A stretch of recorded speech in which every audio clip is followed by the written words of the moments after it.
Crank up the volume and get ready for real-world bird hunting by listening to the Wingmen podcast by Eastman's. Now your host, Todd Helms.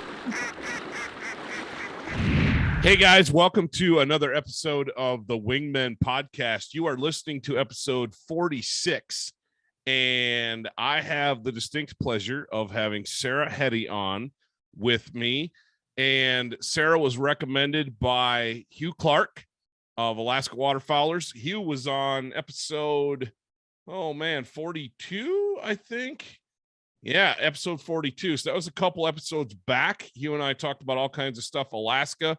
And I have the distinct pleasure to have sitting here with Sara, who not only was Hugh recommended that you pop on, Sara, but you happen to be our very first female podcast guest. That's amazing. No, that's awesome. That's awesome. And I just haven't had a chance to sit down and chat with any gals. So this would be fun. First of all, thank you for taking the time and sitting down with me. And I want to know all about your hunt in Alaska. I want to know all about how you got started in hunting. I love to hear everybody's story when it comes to duck hunting, because when, in my opinion, that's what, when at the end of the day, that's what duck hunting boils down to. That's what hunting in general boils down to, is our stories. That's right. And we all have a unique one. It doesn't matter how you got started, who got you started, who got you into it, what you came to it with or without. The story is what matters, and that's what binds us all together as hunters. And I just want to say thank you for jumping on, taking the time, and this is going to be cool. Thank you so much for the invitation. Yeah, absolutely. So Sara, let's talk about Alaska first, and we'll loop back. I hate the term circle back, by the way, but we'll loop back. We'll go back to how you got into it. But this trip to Alaska is kind of what hooked you and I together, because of Hugh Clark, and you went with Hugh. And I'm gonna come clean. I Facebook stalked you a little bit this afternoon, just because I knew you had some pictures of some stuff that you had done up there. You got an Emperor Goose. Right. You got some Harlequin ducks. Yes. Tell me about that, because I've been to Kodiak Island and I've been a little bit to the mainland, but I never had the opportunity. I never stayed late enough in the year when I lived up there to actually hunt waterfowl. Right.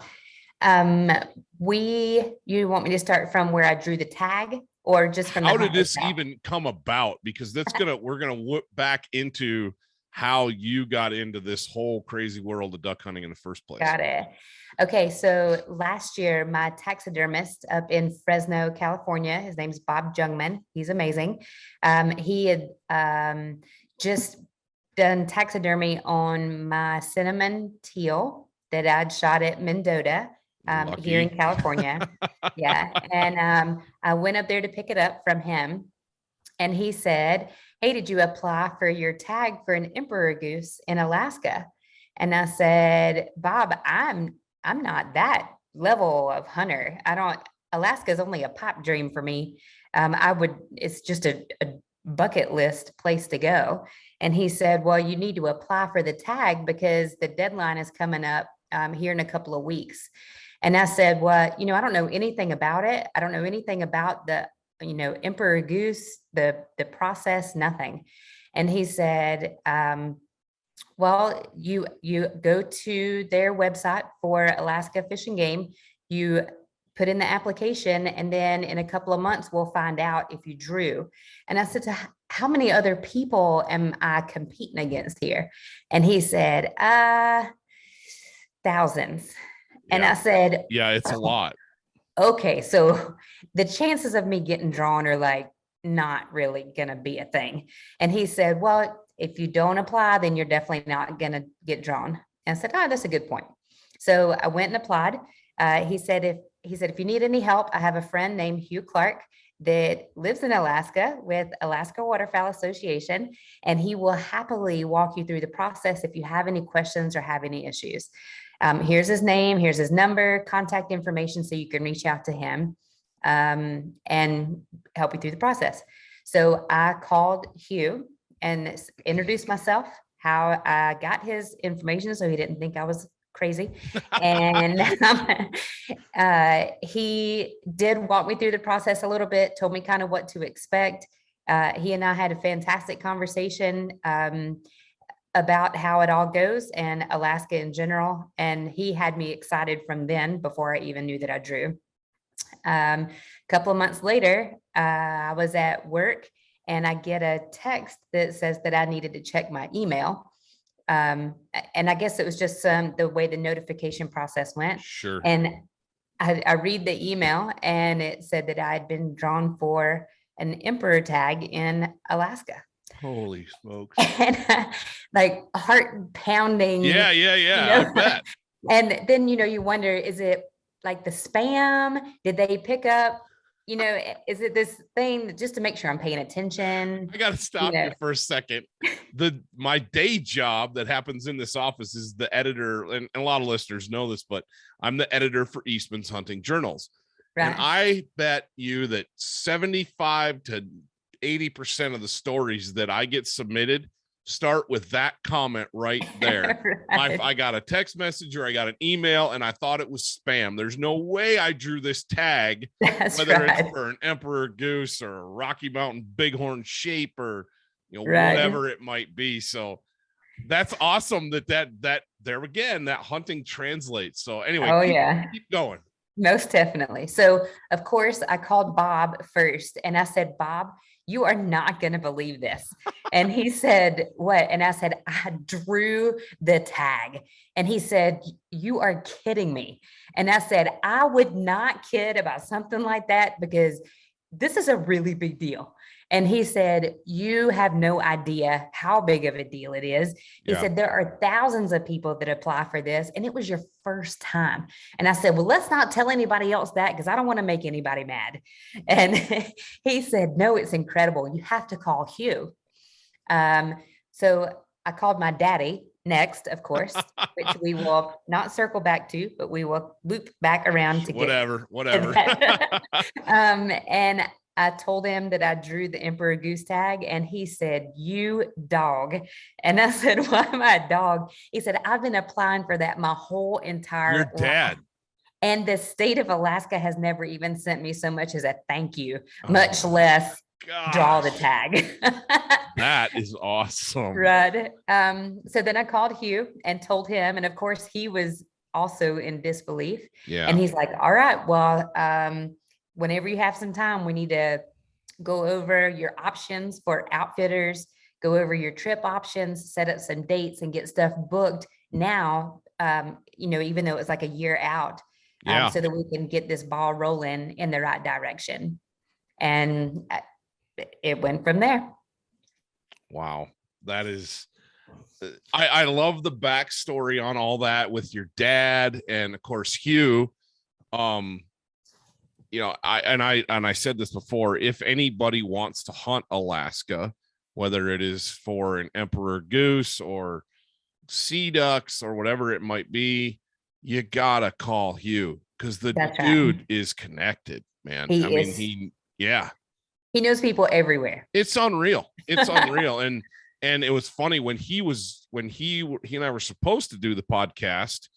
I got a chance to sneak out and get after some elk and get my freezer filled, which is it's a big opportunity to when you get the one close to home like that. And we ended up killing a couple of elk that evening. And awesome. I had to call Hugh and be like, dude, I'm really sorry, but we need to reschedule because I got 800 pounds of meat on the ground to deal with, That's fantastic. Yeah. Congratulations. So thank you. But the point of that is he was super understanding and he's like, no problem, man. And it actually worked out pretty good because then he had more stories because he was in Montana at the time. That's right. And got his swan. Yes, he did. And so we got an opportunity to visit about that and about the whole swan being the spirit of dead people or whatever. I'm not sure. I'm not sure. About babies. I don't know. Something about, dead babies. And I'm like, well, I've never heard that, but one of his daughters. yeah, exactly. But anyway, but so your dad, has been applying for this tag that you drew for years. Oh, many years. So your dad's obviously a hunter. Yes. So at what age did he start dragging you along or having to make excuses why he couldn't take you? There's one of two options there. It's either that's with my girls, I gotta like, if I want to go by myself, it's got to be like, oh, it's too cold this morning, girls. You know, yeah. The water is this high and you're only this high. Exactly. And I take my kids as much as I possibly can. But that's fantastic. How old are they? Oh, I got a 4-year-old, a 6-year-old, and a 1-year-old. Oh my goodness. My two girls are 6 and 4. And right now we've been sitting in negative temperatures for, I don't know, several days. And so the last couple hunts I've been on, they haven't gone. Right. But and we've been doing a bunch of filming, but quite often they go and they've got the clothes and they get bundled up. But so back to you. When did your dad start taking you? So I went with my daddy a few times out dove and quail hunting because it was right in the back fields right behind the house. So it wasn't like we had to load up anything. Where's the house? Because anybody that's listening to this is going to automatically assume things. Georgia. There you go. Yes. In South Georgia, where I was raised. Okay. We would just, go, there were a couple of fields behind our house, just, in the afternoon or evening, walk through there. And for a dove or quail, whatever time of the year it was, but for the duck hunting side of it, it came later. I was stationed, I'm in the Navy. Okay. And I was stationed in Japan, and it was right around 2006, probably. I came home on leave and he said, "Hey, we're going duck hunting. Do you want to come with us?" And I said, "Is a fat dog heavy?" Yeah, I'm in. So we went down to Lake Ammonia, which is in North Florida, just right across, because I'm from very, very South Georgia. Okay. And so it's about 45 minutes or an hour away, Lake Ammonia in Florida. Met up with some friends of theirs at the Duck Camp Lodge, pretty fancy establishment that we have there, single wide trailer. Nice. Nice. It's perfect. Yeah. And we, stayed the night there, little campfire by the water, sitting around, picking the guitar, telling stories, the kind of thing that you think is just on movies. It's really not. And, not at all. He and his buddies, and they were super excited that I was there. And they said, "You're the first woman we've ever had down here." They said the first petticoat that has ever been allowed. First petticoat.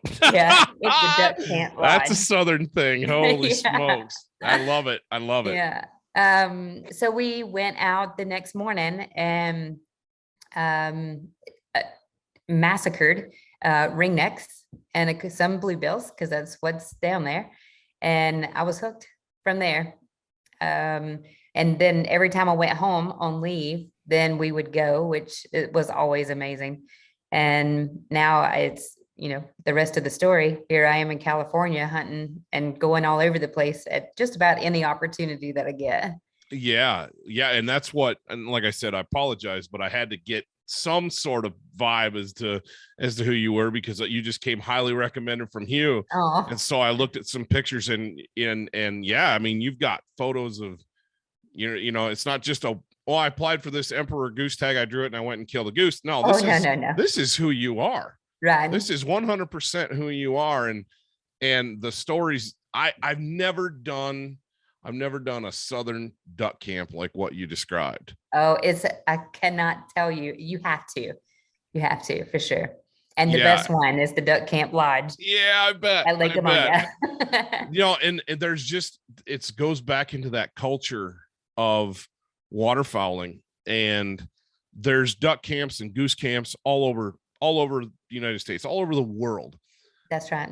But man, there's some of those traditions and some of those historic places like the Southern states, like along the Chesapeake, out there in the Delta in California. Man, you guys have some phenomenal duck shooting out there. That's right. Hoping to take advantage of it Saturday morning, as a matter of fact. You're going to get out. Good. Good. Oh yeah. He was flying down here and we're going, yeah. And we're going up to Chico to hunt some ducks. That's awesome. Well, I have to tell him hi for me. So I will do it. That is cool. But so when you're hunting out in California, then are you hunting public? Are you hunting private, or what are you doing? Public. Most of the time is public. Mendota Refuge is about an hour and 5 minutes north of me. Okay. So we go fight the good fight, and it is considerably different than how I learned how to duck hunt in South Georgia. That's for sure. And it's a good time. It's good friends, and there are stories that I will tell for the rest of my life of stuff that have happened. Give us a couple. I don't know. It's just, I grew up hunting when I was with my daddy. We would go in the boat and drive in the boat into a semi-permanent blind. Sure. And it was just me and him, and everybody there knew everybody else. So it's all right. Well, this is where Rusty hunts, or this is where Robert hunts, or this is where, and people had the respect for each other to stay in those spots. Sure. But at Mendota, you have, your resi line and your sweat line, and it is a race. It is absolutely a race. And people will set up, 75 yards away from you and not even care, come in as the sun is rising and mess up your whole game. But, opening day is always a fantastic time because everybody is there. Everybody's excited about the season, and people bring, their moose meat, they bring elk, people bring duck or geese, steaks, and every frog legs. People just contribute every bit to the big pot. And it's like one big happy reunion because everybody's duck hunters and everybody's there to do the same thing. And even if we don't keep in touch throughout the year all the time, when we all come together at Mendota, it's always a good time sitting around catching up. That's cool. Yeah. Back again into what binds us as waterfowlers. This conversation that you and I are having right now started when I had Ramsey Russell on the podcast, I don't know, 10, 15 episodes ago. And we got talking about the culture of waterfowl and about how as hunters, yes, the birds are important, and the dogs, all the guns, it's all part of it. It's all part of it. But That's it's right. The stories. It's the people, because when you started talking about that Mendota and you started talking about the res line and the sweat line, and I don't know exactly what those are, but I can picture in my head, I've hunted enough public areas and refuge style areas where it's a foot race or a boat race, or it's a mad scramble. Oh yeah. To get to your spot. And while, there's the old saying, there's you and everybody in your party, and then all the assholes, right? That's so true. Best friends until you try to set up on each other. Right. Exactly. But at the end of the day, we're all out there for the same reason. And that's the ducks. That's the right. Geese. That's the, whatever it might be. Out here in Wyoming, the public land, big game stuff is that way. It's not to that extent what you're talking about, but you'll pull into a trailhead to go get started on an elk hunt or a deer hunt, and there'll be 15 trucks with horse trailers there. Oh, no. And you're thinking, man, there's no way. I'm never going to see anything. Well, if you go and you hunt and you put your time in and you hunt smart and do what you can do, that's right. chances are you're going to find some success. That's right. And I can't. And even go ahead. No. Yes, ma'am. Go ahead. Here, we have groups of people that we hunt with most of the time. Our cliques. We have a group of people in the Navy. Most of us know each other and say, "Hey, are you going this weekend? Are we going to meet up or not?" And we kind of stick together. And then through other hunts, I've met other people that are not in the Navy and enjoyed hunting with them too. So at Mendota, I met Carrie and Riley. They're a couple that are there very frequently. Carrie is the owner of Women of Fowl, which is a company out here, kind of small, but she's fantastic. And then she and I met up with Melinda Dodds, who she runs California Guide Service over on the coast. Okay. And all of us keep in touch with each other. And even last year had a fantastic hunt Really, really good time, very good people. And I love, love, love seeing other women hunters and waterfowlers, because it doesn't seem like there's that many until you start like a website or a group chat, and then everybody starts coming out of the woodworks. Sure. So, Sure. now we have a group of, 35 or 40 women that are somewhat in this area. So when we have hunts that we set up, I set up a goose hunt last year, and I've got 2 set up this year of nothing but women hunters. Wow. And it's fantastic when we all get together. It really is a good time.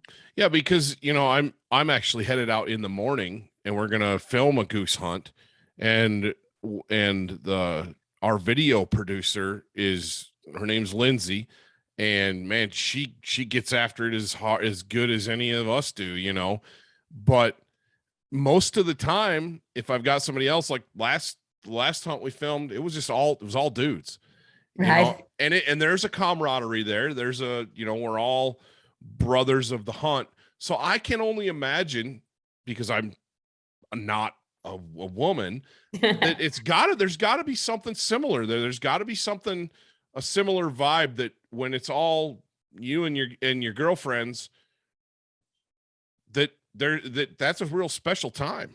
It really is. And even across the United States, there's a young lady named Kate Hunt she's out of South Carolina, and she has the Duck Huntress page and brand, and even it's my shirt. It's my favorite shirt. Okay. She has an incredibly huge fan base, and she's amazing. She's a veteran as well. And I'm looking her up on Instagram right now. She's fantastic and beautiful too. So it brings us all together, because we all talk about our experiences. We all swap hunts. We talk about how we can all get together and make it happen, which is always fantastic. No, I bet that is super cool. Yeah. Kate Hunt right there. Yeah. She's on my page if you need to find her. No, yeah. No, I'm actually surprised I'm not following this page. There's a lot of cool stuff on here. Yes. DH. So what is the Duck Huntress? Yep, Duck Huntress. Got it. So you guys in connection, you've got this sisterhood thing going, and do you travel at all for this? I mean, outside of California, will you go on other hunts, other places? Yes, we went. So a couple of weekends ago, I went hunting with my brother up in the Connecticut, Rhode Island area. Okay. And we didn't get anything. Weather was not our friend that day. And that's the way it goes. But we hunted there. And then last year went down to Florida with Deep Creek Waterfowlers and Craig Pinafalo, who is the owner of that club. Also fantastic people. Got up with them, went and killed my first wood ducks, which was cool. Oh, nice. Got a pair in one shot, which was pretty cool too. Good for you. Yeah. The old Scotch double. Right. And so Florida, Georgia, California, Alaska. I'm open to going anywhere. We've talked about it, but again, I'm in the Navy, and now we're starting to get ready to go on deployment. So time is of the essence until the end of the year. Yeah, I bet. No, it's interesting you say that, because I hunt a little bit with one of the local outfitters here, and it's more of I scratch his back, he scratches mine. We help each other out as much as possible. We're going to be hunting a field a big Canada goose feed that I scouted today and got lined out, but he has clients, and I don't have enough guns. I don't have enough guys to even anybody to make a good shoot out of the number of birds that are there. Right. It's a giant feed, and I'm not going to go blow it up with 2 people, Right. So I said, man, we need to take a crew in here and do this right. And of course and it's cold. And so he's got the heated blind, and he's got some clients in. And he's like, well, if you don't care about me bringing clients, I can bring everything. And I said, well, if you don't care about me having a camera gal with me. Yeah. He's like, no, not at all. So that's what we're doing. But the trip he had, the group he had before, which I think was 2 days ago, I think they had a group of gals that I think they had 6 or 8 ladies, and they were young. Cool. They were young, and I don't know if they were college age or what it was, but they came out and they just crushed the birds. That's so awesome. Crushed them. And it was funny. I was asking one of his guides who is he has an amazing sense of humor. And I said, so how was the hunt in the last couple of days? I was asking about how are the birds, what it do. He's like, dude, we had a group of gals. They wore us out. They were so high energy. I just had to laugh because they're used to getting, older dudes in there. And he's like, man, these girls are just go. Yeah, for the goose hunt, I think there were 11 of us. There ended up being. Holy smokes. Yeah, well, we started out with like 22, and then by the end, it kind of whittled down as it got closer. But I want to say it was either 11 or 13, but we had a good group of girls, and we all went on a goose hunt, dry field, all, laid out. And the first group of birds came in and we all shot. And the guide said, holy crap, these girls can shoot. Yeah, nice. I love it. It was great. I love it. Great. So it sounds like you've got, like I said, quite the sisterhood going on there with traveling around and doing hunts. And I like to promote anything that brings camaraderie into hunting, because like you said, going back to the public land hunting, man, it can be just fierce competition. Oh yeah. Where it's like, you talk about those guys that'll set up, 75 yards downwind to you. And it happens everywhere. It's not just California. It's not just Arkansas and the flooded timber. We see that on social media, the boat races and the foot races, and oh yeah, it doesn't even look like fun to me. But the point of that is having groups that can get together. I like to promote that. I like to promote that camaraderie, whether it's, it doesn't matter who it is or where it is, because at the end of the day, if we don't continue that and push that love for hunting in general, but especially waterfowl, we're a generation away from losing all of it. That's so true. So true. And I think the same applies for kids, getting our kids out there. I have 100%. A 9-year-old, and last year my 9-year-old started coming with me, and it's the greatest thing in the whole world. It really is. Yeah. Mine are, like I said, mine come along, but it's quite a bit of babysitting still. There's gotta be lots of snacks and hot chocolate. Gosh. And yes, I said the same thing. It's amazing the massive amount of stuff that you have to take when you drag a kid along with you as compared with us. We're like, all right, let's not carry too much because we have to carry it. I took a sled, one of those big plastic jet sleds. I have the same thing. We use them all the time out here because a lot of times this time of year it's snow, and it just makes like hauling birds out easier, doing whatever. But I think the sled was full of like extra clothes, blankets, food, right. I mean, you hand name warmers. It. We had it, and it was, and I loved every minute of it. We have a great time doing that, but I think that's where it starts. That's right. You've got to get them into it before the world gets them by the collar. Yes, before there's more things that are more important. Man, and it seems like there's an endless, and it's not just kids, it's people in general. There's an endless amount of distraction available out there that it's just easier to jump on Instagram, or it's easier to Snapchat, or that's right, turn on Netflix. It doesn't do as good for your soul though. It doesn't but getting that through to people is the hard part, because it's cold, I got to get up early. I don't know, right. But I tell you what, you take them once and they hear those whistling wings and they see those ducks cup up, and then you take them home and you grill up some of those duck breasts on the grill, and yes, it hooks them. It hooks them. That's right. So these group hunts that you guys do, how does somebody, because I know I have some female listeners out there that might be going, hey, that sounds like a ball, or I have dads of girls, or I have whatever So like, hey, you might want to check this out. How do these folks get a hold of you guys to tag along or become part of this? Anybody can message me anytime, and I'll be more than happy to help out with how I can. We have a couple of different Facebook groups that we all manage to keep in touch through. And we're all Facebook friends with each other too, so that helps. Sure. We have a couple of messages where we've built the group text of those of us that go more often than the norm. Hey, jump at every opportunity that comes available.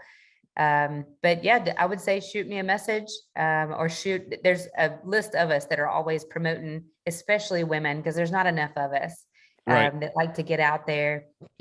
Maybe they're scared, or maybe they think there's not any other woman that's out there. They're intimidated, or they don't know what the guys are going to say. And even last year for our goose hunt that we did, we had a couple of girls that had never pulled the trigger before, had never hunted before. And we told them, hey, come along with us. It's women. You're safe with us. You're good with us. We're not going to make it, intimidating or scary. We'll walk you through it. We'll go over a lot of safety stuff. We did the same thing for a pheasant hunt here last year. We had an all women's pheasant hunt as well. And same thing. There were a couple of the girls that did the goose hunt with me earlier, and then they joined us, and then a couple of other new hunters again went over safety.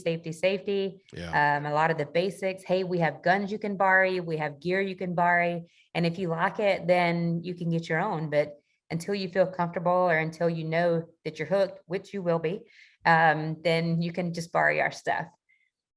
Now that's super cool, and I hats off to you guys for doing that. Thank you. It's pretty awesome. Yeah, because I think so much of our recruitment efforts focus on, parents and kids. And I know that's how you got into this. That's how I got into this. It was who we were. I mean, I've been doing this since I was 6 or 7 years old, blowing a call, and it's just who I was.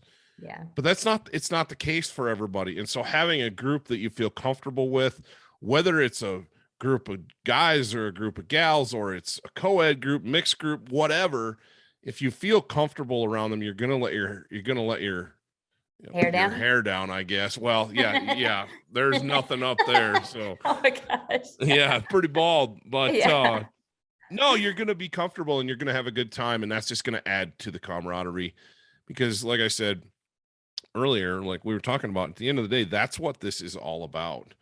And that's super cool. I'm gonna, when I post this up in the description, I'll write up, make sure that I point out that, hey, if you've got questions and you're interested in this, contact Sara. Yes. She can get you lined out and maybe part of a hunt, because there's not enough of us, even with, and I don't care if we're talking about gals or guys or like hunters in general, there's as crowded as public resources are, and as much of a battle as that is, like I said, we are one generation away from it being gone. That's right. And you want to see something scary in this country, you take away sportsmen and women, and you see what happens to wildlife. There won't be any wildlife.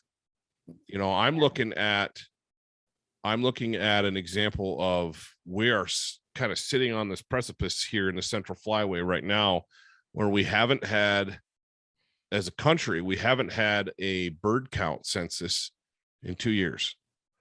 And I started paying attention when Ramsey Russell was out here this fall, because he said that he hadn't only killed a couple of juvenile ducks, right, like birds of the year.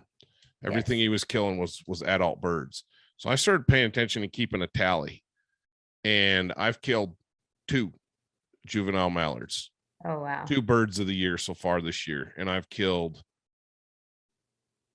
probably over 30 or 40 ducks, 30 or 40 mallards, and 2.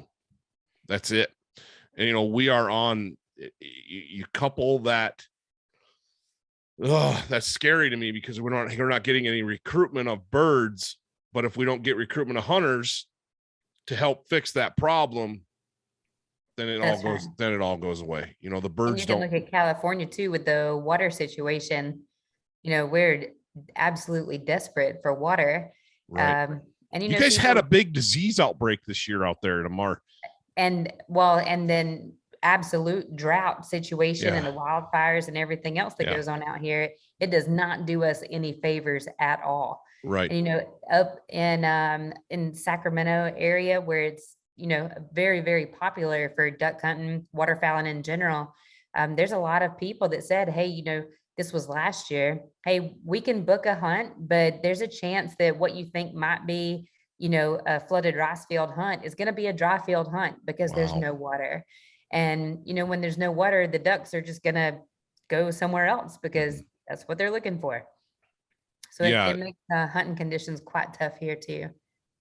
Yeah. And it's everywhere. I look at the folks I talk to in the Atlantic flyway, and they just don't have mallards anymore. That's right. I mean, they have mallards, but they don't have them like they should, like they Right. used to. Like we go out here and that's 95% of what we kill is mallards. We're just Right. covered up in mallards all the time. But so I'll when come you up hear, there to shoot my first one then. oh yeah, you're welcome anytime. You're welcome Yeah. anytime, because yeah, we've got it's funny because you talk about dry land hunts. That's what we're focused on right now, because our water is basically moving slush at this point. And Right. so we really can't hunt water unless we're hunting small, like warm water creeks or ponds, Yeah. because our rivers are just slush and the ducks are just sitting on the ice. So Oh yeah. it's not even safe to hunt that stuff right now, especially for put a dog in it. Oh yeah. But yeah, Sarah, you are welcome anytime. Come on out Thank to you. Wyoming and kill some mallards, because Thank you. we have lots. Yes. So we're here. In certain areas, but so back to the Alaska hunt. Yes. I told you we'd get there. Yes. Back to this Alaska thing. You drew the tag, you called Hugh, you got this lined up, but that's just backstory. Right. What about the hunt? Because I, for one, that's a bucket list bird for me. Oh yeah. And I've been applying for several years now and haven't drawn it either. So here's some luck. I'll send it your way. Thank you. I appreciate that. If I draw next year, it's because of you. Yeah, I'll come with you so that I can take you where I went. I would love, that'd be cool. That'd be cool. Yes. So tell us about this hunt. Okay, so before I talk about the hunt specifically, I have to give a shout out to Bill Sager. Okay. He was who I originally booked my hunt with in Nelson Lagoon up in Alaska. He's the one that I booked with originally through recommendation from Hugh, of course. Got set up with Mr. Sager, and he is fantastic. He great communicator. We had everything set up, ready to go. And the week before our hunt, the crazy Alaska weather struck, and it got the coldest it had been in like 80,000 years. Yeah. And he called and he said, Sarah, I'm really concerned because things are freezing up. So I'm going to recommend that we move your hunt. It'll still be with me, but I'm going to move your hunt down to Cold Bay, which was just a little bit further south. He said, everything's still a go, same dates, everything. Will get just some flight stuff changed around. You'll just be staying at Cold Bay instead of Nelson Lagoon. And I said, okay, that sounds great. Let's make it happen. Again, Hugh came in and saved the day and assured me that everything was going to be okay. And then a couple of days after that, Mr. Sager called back and said, so crazy story. The Alaska weather has struck again. Mother Nature is determined to make Alaska freeze this year, and Cold Bay is freezing up too. Wow. I have to, he said, I'm not going to let you miss out on this opportunity. I mean, he was absolutely phenomenal with ensuring that I was not panicking and having a heart attack, that I was not going to get to fill my tag. We had plan A, B, C, and D for how we were going to make this happen. But his him being straightforward and honest with the situation. So easily he could have let me come up there and, sat there watching snow falling from the window and not even been able to go out for a hunt. Right. So I can't say enough good about him. He's got a fantastic service there in Nelson Lagoon and Cold Bay. And I would recommend him to anybody. We'll be hunting with him later this year. So I'm really looking forward to that too. So what are you going to go back for? Eider. I want to get a king eider, and hopefully old squaw. Old squaw is number one on my bucket list right now. So throughout the year, I hope to get up there for that. Maybe some brant. We'll have to see what time of the year it is that I can get back up there. Cool. So after we got the devastating news of Cold Bay also being frozen over, Hugh stepped in again, and like we said earlier, he knows everybody. He has a friend, Chris Tolliver, that's down in ADAC. So ADAC is way down at the bottom of the Aleutian chain, so considerably further south.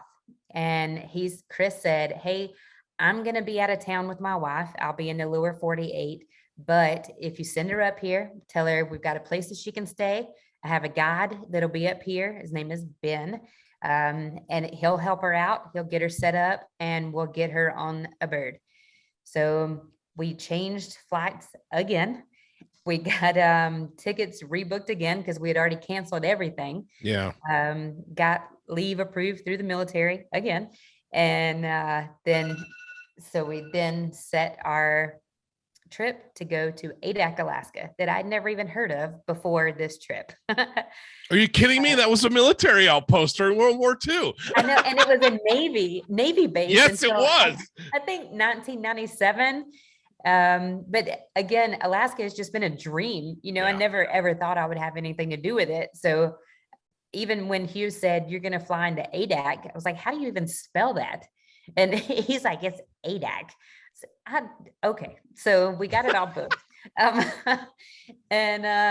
So we go up there. It was the following week. I mean, it was just a week prior. Get everything, flew into Anchorage, met up with Hugh. He got us set up for everything that we needed for the hunt, the essentials, the lickies and chewies, as they call them. Apparently, these things are essentials when you're hunting in Alaska.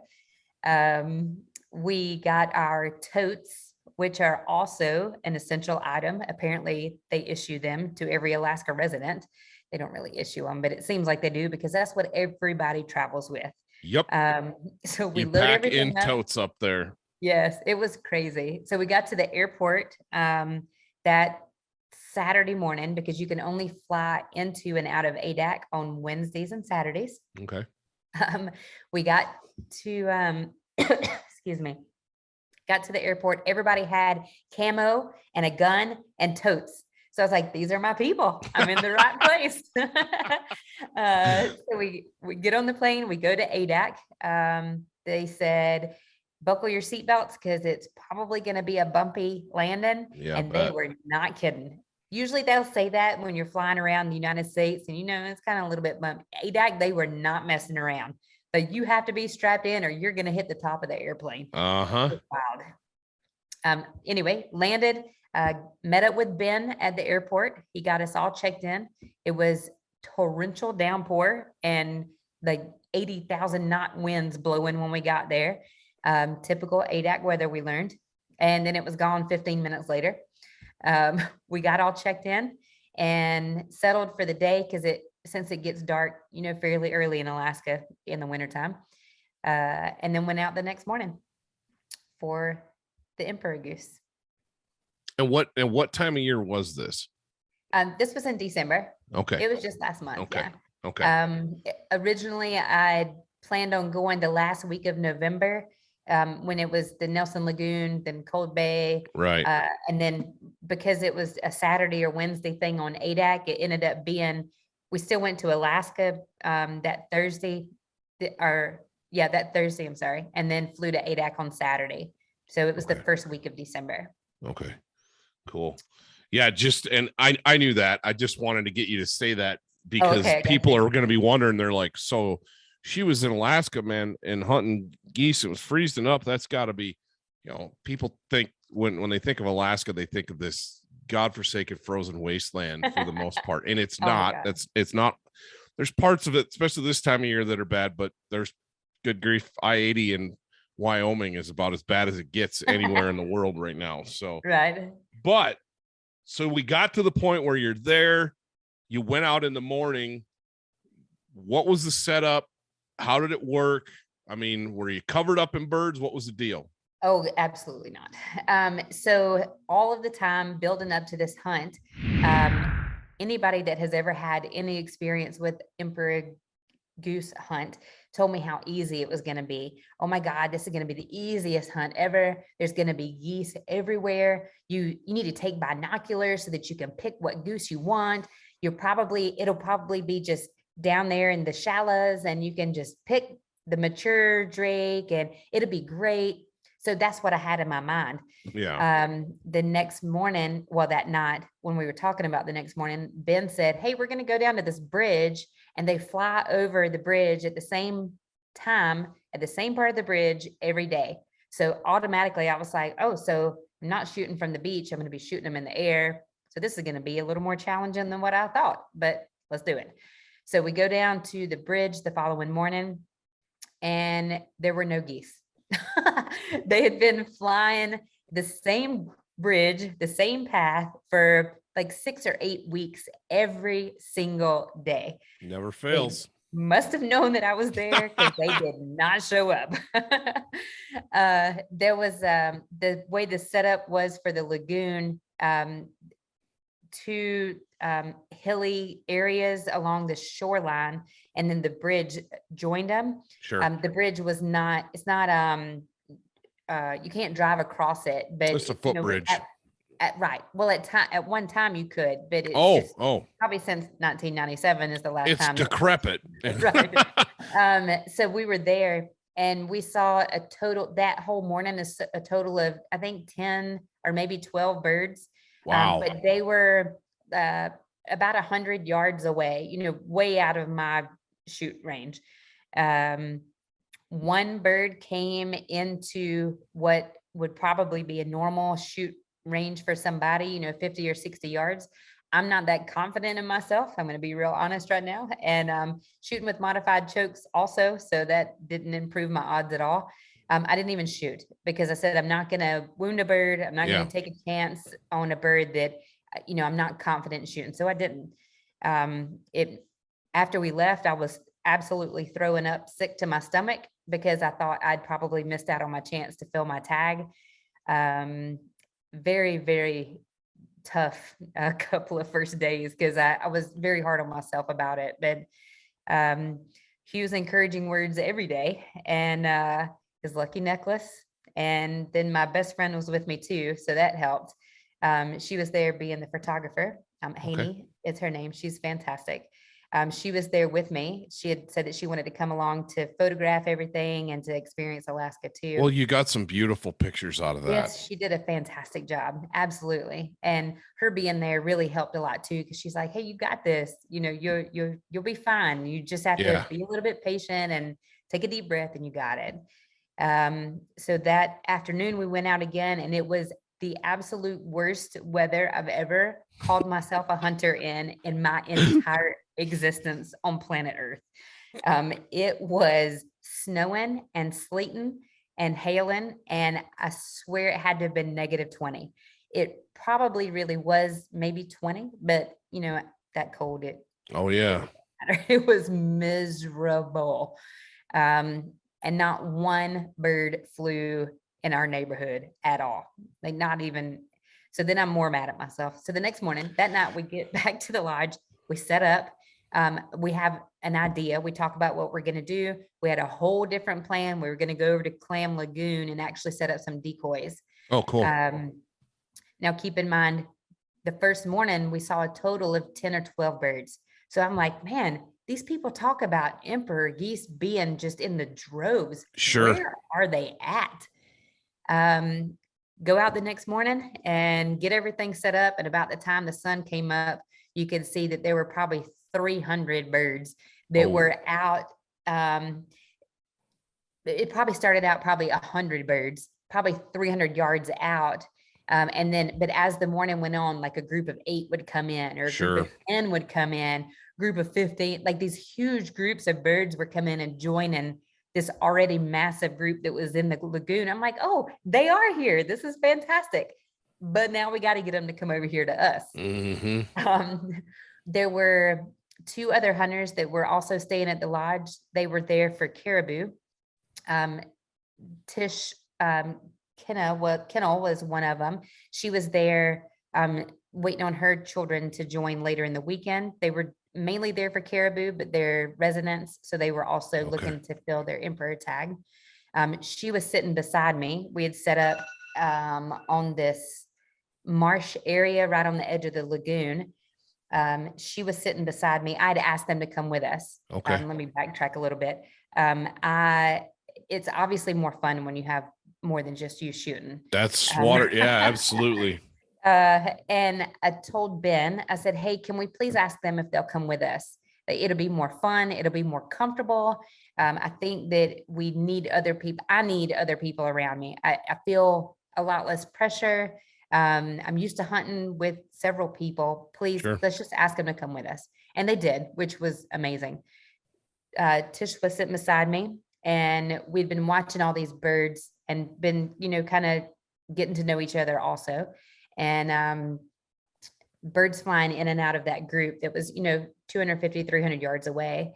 And then, we're watching, and all of a sudden this group of 5 came from the left, and we're like, oh, I think they're coming for our decoys. This group is taking a little bit different path, and they're swinging wide. So that's going to put them right over our decoys. And Tish was beside me, and she said, this is it, girl. You are fixing to get your bird. And I'm, then my heart starts pounding, and she's like, goose fever. Yes. She's like, you got this. Just take a breath. This is your moment. I mean, she was like the best cheerleader ever, sitting right beside me. And, I just met her the day before. It was fantastic. And it's that bond, that we're talking about. We get it. We understand. Absolutely. And she knew what I needed to hear. It was great. So the birds come in, and the lead bird comes, and she said, take it, it's yours. And I did. It was great. How far was your shot? It was fairly close. Yeah, our decoys were set up probably 35 yards out, maybe nice. 40 yards, and that group of 5 came in straight over our decoys, and I was sitting to the far right of our group, and they had all agreed that because I was non-resident that I would be the first to shoot. So I took the lead bird of the group because I was the farthest over. Yeah. And shoot your lane. Right, exactly. And it was a perfect bird. Big white head and little pinkish blue beak, and it was so perfect. I cannot tell you its feathers. It just looked like it was this perfect goose that fell out of the sky.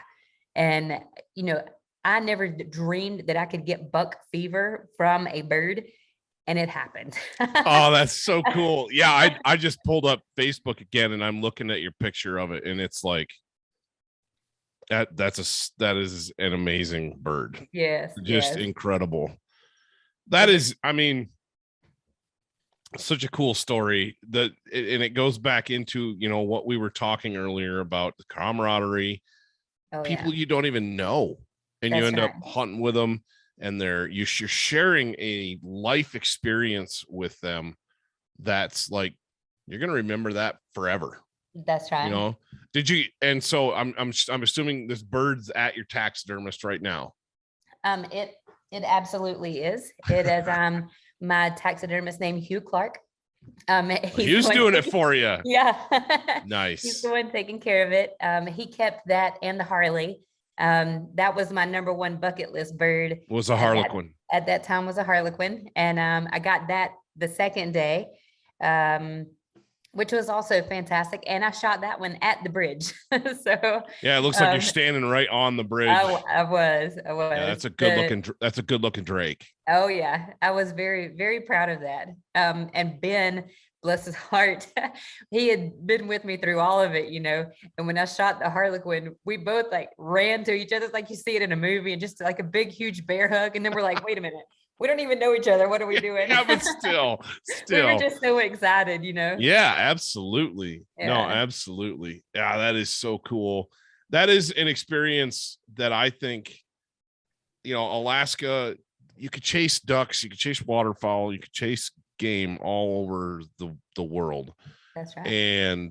But Alaska is a special place. It gets There's in your soul. It does, I I promise. man, I don't know of any other place that I've ever been that I lived there for 2 years, 2 summers as a commercial fisherman on Kodiak, and I barely made it out of there. And I spent the next 2 years or 3 years trying to figure out how to get back. Right. And it didn't end up working to be that way, but Alaska has a soft place right here in my heart, and I think it probably does yours too. Oh, absolutely. And it's more than just a little place now. It's filling up my heart more and more. You gonna go back? Well, I know you're going back because you said you were, but there's so much there. It's more than just sea ducks. You could go shoot a mallard in Alaska. I've already got a lot of big plans for Alaska in the future. So awesome. Yeah, I will definitely be back. No, that is awesome. That just listening to your story, talking about it, I could picture it, in my mind. And then looking at your photographs, phenomenal photographs. Just like that's such a big part of anymore of what we do, especially here with Wingmen, is the photography side of things. Taking video, taking photographs. It seemed like when I was younger, it was just, going out, getting birds, shooting limits, having a good time. But the pictures were, they're ancillary. They're after the fact. And now disposable camera, the old click, that was what we had, That's right. And now it's like, if I don't have somebody there with a high-end long lens setup, man, I am busting my butt with my phone, getting angles and doing it just right. I killed a bucket list bird on New Year's Eve day. I killed a big bull sprig pintail. Oh, nice. And I shot a handful of hens. Yeah. But we don't get a lot of them here. Yeah. And in Michigan, they were like unicorns. I mean, they didn't exist. And you'd hear rumors, I saw a bull pintail and, whatever. Yeah. But we get them here for sure. Hopefully. I know you guys get a lot of them out in California. I got a guy that we hunt with, a gentleman here named Chris Holworth, and he's from California originally. He's been in Wyoming a long time. He's like, oh, I got buddies out there. Let's go out there and kill pintails. And it's like, yeah man, whatever. But our limit is still only 1. So we can shoot 2 here in the central, but I mean, you're going to kill 2 pintails. I mean, yeah, right. We saw 2 the day I shot that one, and I killed the second one we saw. And the first one was like, there's a pintail, or anyway. Well, congratulations. That's fantastic. No, thank you. Thank you very much. But the point of that is we didn't let the dog go retrieve it. It was a dry land. It was cornfield hunt. We walked out to it, and it was laying there all perfect and angelic, and we picked it up and brought it over, and we immediately start like posing it and taking pictures like this thing's made out of gold, Yes. But that's huge. And so, and it's not just for the gram, it's like, I have those pictures. I already have one printed off and framed. Yes. And it's part of that collection. That bird will go to the taxidermist here probably next week, but well, I will forever be grateful that Haney was there with me, for more reasons than one. Number one, she's my best friend, so she was able to help me in the time where I wasn't sure that I was going to make it. And then to be able to capture the moment and, right after, I'm pretty tough and people don't believe that I know how to cry. She got tears rolling down the side of my face right after I shot the bird. So she got every bit of it, and it was fantastic. No, that's awesome. Yeah. And that's the stuff where having somebody there to take pictures, or making sure that you're taking pictures with whatever you have, whether it's a camera, whether it's a phone, it gives you the ability to look back on those hunts, and you That's get right. the little moments that slip through the cracks. They just disappear, whether it's a look or whether it's a moment capture of people laughing or whatever it might be. Taking the time to take photographs is, for years, well, not years, but when we were first married, my wife loves doing photography. It was a big passion of hers before we started having children, and now it's still there, but it's back here more. And Right. but she would go all the time and do exactly what you're saying and just snap pictures, and we'd have that stuff to look back on. That's phenomenal. You got a picture of a rock ptarmigan here, or a willow. Oh, yeah, I think it's a rock ptarmigan. It is a rock ptarmigan. Yep, different coloration than a willow ptarmigan. And I'm assuming that's probably the first one of those you ever killed. It was. We got that the afternoon after the Harley. We went. Tisha and her crowd, they had a couple of dogs and said, you know what, let's take the dogs out and see, or let's take the dog out and see how he does. It's very, very, very windy, but ptarmigan should be easy. The snow had melted. ADAC and its weather, it'll snow, it'll stick for a little bit, then it'll melt a couple hours later, and then it'll snow again. So we were in the in-between systems, and we're able to see the ptarmigan that had already turned to the white side, right. And drove around a little bit and shot a couple of birds, and that was the first one that I shot. No, that's cool. That is super cool. And then that night we had ptarmigan for supper. How was it? Oh, it was fantastic. It was really, really good.